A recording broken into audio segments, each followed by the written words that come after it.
성공한 사람들의 독서 습관이라는 책에 보면 이런 구절이 나옵니다. 독일의 학자 오스트발트는 일찍이 위인이나 성공한 사람들의 공통점은 무엇인가를 조사하여 두 가지의 공통점을 발견했다. 첫 번째는 긍정적으로 생각하는 일이고 두 번째는 독서였다. 독서가 위인이나 성공한 사람들의 공통 조건이라는 사실을 밝혀낸 것이다. 여러분 다들 새해 복 많이 받으셨다고 들었습니다. 아이고 해가 바뀌고도 벌써 10일이나 지났네요. 여러분 인생에 최고의 해는 언제였나요? 쭉 살아온 걸 생각해보면 기억에 남는 해가 있죠. 저는 매년 한 해를 시작할 때마다 이번 해를 최고의 해로 만들어야지 다짐하거든요. 최고의 해가 모이면 최고의 인생이 되지 않을까 하는 마음으로 제가 지난 연말에 커뮤니티에 이런 투표를 올려봤었는데 정말 많은 분들이 새해 목표에 독서가 있더라고요. 그리고 독서를 할 의지가 있으시더라고요. 물론 제가 그렇게 유도한 것도 있지만 매년 성공하기 힘든 목표가 바로 독서, 다이어트, 금연 아니겠습니까? 하지만 올해만은 다르길 바라면서 제가 이런 투표를 왜 올렸냐면 몇 년 전에 워렌 버핏이 자기 모교 대학교 졸업식 연설에서 후배들한테 무슨 얘기를 했냐면 독서를 이기는 건 없다라고 했어요. 버핏이 말하길 사람들은 때론 내게 살아있거나 죽은 인물과 점심을 함께 할 수 있다면 누구를 고르겠느냐고 묻는다. 사실은 독서를 통해서 벤저민 프랭클린 또는 역사 속 모든 위대한 인물과 점심을 함께 할 수 있다. 독서를 이기는 것은 없다. 글을 잘 쓰고 말을 잘해야 하며 머릿속을 채워 넣어야 한다. 전날까지도 모르던 사실을 배운 채로 하루를 마치는 것이 인생 중 가장 멋진 순간이다. 저는 이 말이 되게 공감이 갔어요. 책이 좋은 점이 뭐냐면 우리가 직접 만날 수 없는 사람 있잖아요. 엄청 유명하거나 저명하신 분들, 내가 절대 만날 수 없는 분들, 그런 분들을 내가 평생 살면서 만나볼 수는 없지만 그분들이 쓴 책은 읽을 수가 있어요. 그런 분들이 한국에 있든 미국에 있든 살아계시든 돌아가셨든 시공간 막론하고 책 한 권만 사면 내 집구석에서 그분들의 말씀을 들을 수가 있는 거예요. 여러분, 할미 언니가 똑똑해진 비결도 바로 독서. 사실 저 별로 안 똑똑한데. 어쨌든 책은 정확한 정보, 성공한 사람들이 직접 경험한 사실에 근거해서 쓴 글이잖아요. 그런 간접 경험이 바로 우리가 독서를 하는 이유다.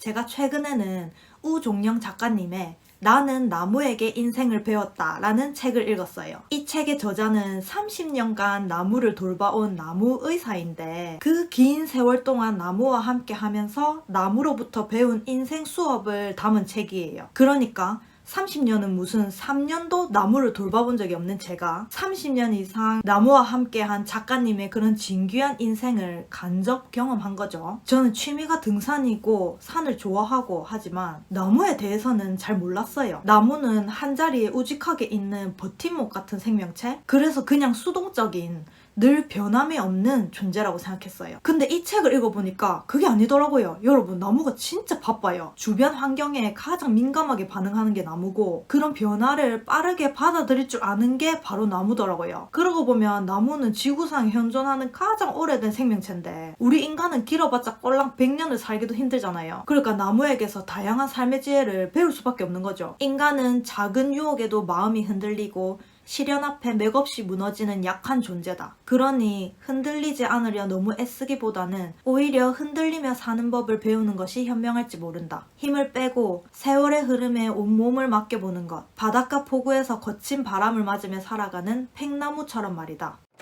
나무는 줄기를 위로 쭉쭉 뻗으면서 성장하잖아요. 근데 어린 나무가 위로 자라지 않고 뿌리에만 힘을 쏟는 시기가 있대요. 겉으로는 안 보여서 가만히 있는 것 같지만 실제로는 뿌리를 내리고 있어. 왜냐면 그래야 나중에 거센 바람이 닥쳐도 끄떡없이 이겨낼 수 있기 때문이래요. 그래서 주변 다른 나무들이 쑥쑥 자르든 말든 햇볕이 유혹을 하든 말든 오로지 땅속 깊숙이 뿌리를 내리고 그 뿌리를 튼튼하게 만드는 데 집중을 하는데 이렇게 내실을 다지는 시기를 유형기라고 한대요. 이 유형기를 거친 후에야 하늘로 줄기를 뻗기 시작하는데 보통 얼마 정도 걸리냐면은 나무마다 다르지만 평균적으로 5년이 걸린대요. 5년. 문득 이런 생각이 들었어요. 지난번 Q&A 때 여러분들이 결혼 상대를 볼 때 중요하게 생각하는 것에 대해서 물어보셨었잖아요. 저는 다들 이렇게 뿌리가 다져져 있는 사람을 만나야 되지 않을까 싶어요. 비록 눈에 보이는 잎은 작더라도 뿌리가 다져져 있는 사람은 세상에 어떤 위기와 풍파를 겪어도 살아남을 힘이 있을 테니까 겉만 보기 좋게 꾸며진 거칠애나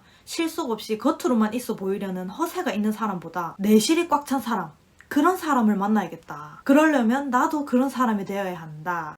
제가 EBS 라디오 윤고은의 북카페를 듣다가 우연히 이 책을 알고 너무 읽고 싶어서 알라딘 중고 서점에 갔는데 없어가지고 다음에 읽어야지 이러고 넘겼거든요. 근데 이게 세상에 윌라 오디오북에 있는 거야. 신나가지고 진짜 힐링하면서 들었거든요. 우리가 왜 매번 독서에 실패할까? 그 이유를 제가 가만히 생각해봤는데 여러 가지 요인이 있겠지만 가장 큰 거는 책을 읽으려면 물리적인 조건이 갖추어져야 돼요. 일단 책이 있어야 하고 앉아서 읽을 공간과 의자 등이 있어야 하고 소음이 없어야 하고 또 불이 있어야 하고 눈 시력도 있어야 하고 그리고 의지, 그놈의 의지가 있어야 함. 독서가 이미 습관이 돼 있는 사람은 의지가 없어도 자연스럽게 책을 읽는데 그렇지 않은 사람은 이 웬만한 의지 가지고는 꾸준히 독서를 하기가 힘들어요. 즉 독서 습관을 들여야 되는데 제가 아주 쉽게 독서 습관을 만드는 법을 알아냈습니다. 바로 오디오북을 듣는 거예요. 내 의지가 필요 없어요. 전문 성우가 읽어주는 거를 그냥 듣기만 하면 되니까. 재생 버튼 클릭 한번 할 의지만 있으면 돼. 여러분 이제 책 읽을 시간이 없다는 핑계는 개나 줘버리게 됐습니다. 오디오북은 시공간 제약 없이 언제 어디서든 출퇴근하면서 들어도 되고 운동하면서 들어도 되고 집안일 하면서 들어도 되고 자기 전에 들어도 되고 책을 읽으려고 따로 시간을 낼 필요가 없이 다른 짓을 하면서 들으면 되니까 책을 일주일에 여러 권도 읽을 수 있어요. 제가 제일 지루할 때가 운전할 때거든요. 운전하면서 그냥 멍하게 있거나 노래 틀어놓고 흘려보내는 시간이 늘 아까웠는데 이 오디오북을 들으니까 진짜 지루하지 않고 시간이 금방 가더라고요. 400페이지 넘는 책도 오디오북으로 들으니까 순삭이에요. 아니 진짜 주변에 혹시 라식하는 친구 있으면 알려주세요. 개꿀이야. 눈 감고도 하루 종일 책 한 권 뗄 수 있어. 오디오북은 한 권 한 권 결제해서 듣는 게 아니라 한 달에 얼마 주고 구독만 하면은 거기 올라와 있는 모든 책을 무제한으로 들을 수 있는 건데요. 이 영상을 보시는 할미TV 구독자분들은 지금 윌라 오디오북에 신규 가입하시면 1개월 무료 쿠폰 플러스 3개월 50% 할인 쿠폰을 받으실 수 있어요. 쿠폰 링크는 제가 고정 댓글에 띄워놓을게요. 제가 윌라 오디오북 스폰서십 프로그램에 신청을 했는데 운 좋게 선정이 됐습니다. 그 덕분에 제가 우리 구독자분들을 위한 스페셜 쿠폰 1000개를 탔어요. 책 한 권 살 돈으로 4개월 동안 책 실컷 읽을 수 있어요. 대박이죠? 제가 지난주에 커뮤니티에 먼저 글을 올렸더니 벌써 가입하신 분들이 많은갑더라고요. 자, 여러분 좋은 말로 할 때 아니 말로 할 때 올해는 넷플릭스 대신 오디오북 구독합시다. 넷플릭스 그거 여러분들 인생에 크게 도움 안 되잖아요, 솔직히. 아니 윌라 아니라도 다른 오디오북 들으셔도 돼요. 근데 제가 여러 군데 비교를 해서 사용해보니까 윌라 오디오북이 제일 플랫폼도 사용하기 쉽고 컨텐츠도 다양하더라고요. 여러분 실은 제가 그동안 광고 제의, 협업 제의를 진짜 많이 받았거든요. 그런데 수백만 원을 준다 해도 다 거절했어요. 왜? 아니 내가 진심으로 추천해주고 싶은 생각이 들어야 구독자한테 도움이 되겠다 싶어야 하는 거지. 제가 여러분들한테 약을 팔 순 없잖아요. 근데 이 오디오북은 우리 구독자분들한테 1개월 무료에 3개월 반값 할인을 해준다고 하니까 쥐꼬리만한 광고비를 받아도 하는 거죠. 요즘에 세상이 많이 좋아져서 이렇게 책을 읽어주는 어플들이 있는데 이걸 잘 이용해서 유용한 지식을 습득하느냐 안 하느냐는 각자 의지에 달려있는 것 같아요. 그런데 아예 이런 걸 접해볼 기회가 없을 수 있어. 그러니까 할미 언니가 이렇게 물어온 거 아니겠습니까? 떠먹여 드려도 안 하면 그건 뭐 어쩔 수 없는 거고요. 자, 윌라 오디오북 앱을 들어가면 이렇게 카테고리별로 다양한 오디오북이 있어요. 그리고 지금 새해 이벤트로 지인한테 선물할 수 있는 2개월 무료 쿠폰을 10장씩 주고 있으니까 가족이나 주변 친구들한테 선물하기 좋을 것 같아요. 제가 들었던 나는 나무에게 인생을 배웠다를 켜볼까요? 이렇게 챕터 목록이 쫙 떠서 내가 원하는 장으로 바로 이동할 수 있고 또 듣고 싶으면 언제든 다시 듣기도 가능합니다. 이 책은 목차를 보면 안 들어볼 수가 없어요. 제가 가장 인상 깊었던 파트를 잠깐 틀어볼 테니까 여러분도 한번 들어보세요. 30살에게 해주고 싶은 말. 아까시나무. 우리나라에서 사는 나무 중에 가장 억울한 나무가 무엇일까? 나는 단연 아까시나무라고 생각한다. 아까시나무는 우리가 흔히 알고 있는 아카시아 나무의 본래 이름이다. 아까시나무를 보고 있으면 10여 년 전 지리산 자락에서 만난 한 젊은이가 떠오른다. 어쩌다 물을 나눠 먹으며 같이 길을 걷게 된 학생이었는데 사법고시를 준비하고 있다고 했다. 32의 나이에 하기엔 쉽지 않은 선택이기에 궁금한 게 많았지만 그가 하는 얘기를 가만히 들었다. 그동안 아픈 어머니를 돌봤다는 그는 수술비와 항암 치료비를 벌기 위해 안 해본 일이 없다고 했다. 하지만 5년간 열심히 치료를 받으며 삶의 의지를 불태우던 어머니는 결국 돌아가시고 그는 혼자가 되었다. 어릴 때 아버지를 여인 탓에 아버지에 대한 기억이 거의 없다며 삼촌 같은 나를 보니 그냥 이런저런 이야기를 하게 된다고도 했다. 남들이 너무 늦었다고 하는데요. 저는 꼭 변호사가 되고 싶어서 한번 도전해 보려고요. 어린 나이에 아버지를 여인 것이 어찌 그의 탓이랴. 그는 홀어머니 밑에서 자라며 집안 형편이 어려운 탓에 반찬 투정 한번 제대로 못하며 컸다고 했다. 게다가 꽃다운 20대의 5년을 아픈 어머니를 간호하며 보냈다.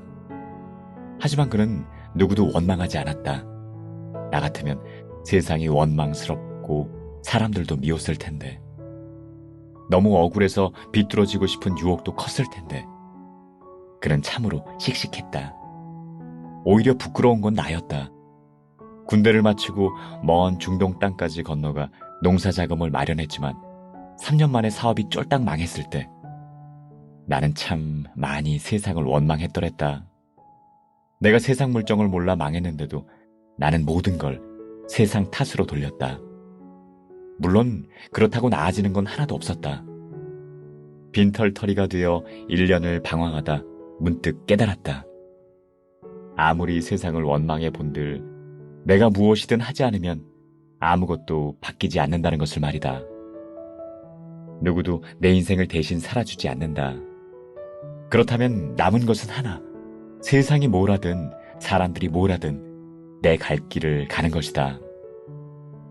요즘 30살들이 힘들다고 말한다. 내가 어찌 그 속내를 다 알 수 있으랴. 하지만 어떤 상황에 처해 있든 지금 30살에게 필요한 건 바로 아까시나무의 자세가 아닐까? 세상을 원망하고 억울해하느라 시간을 허비하기엔 너무 아까운 인생이니까.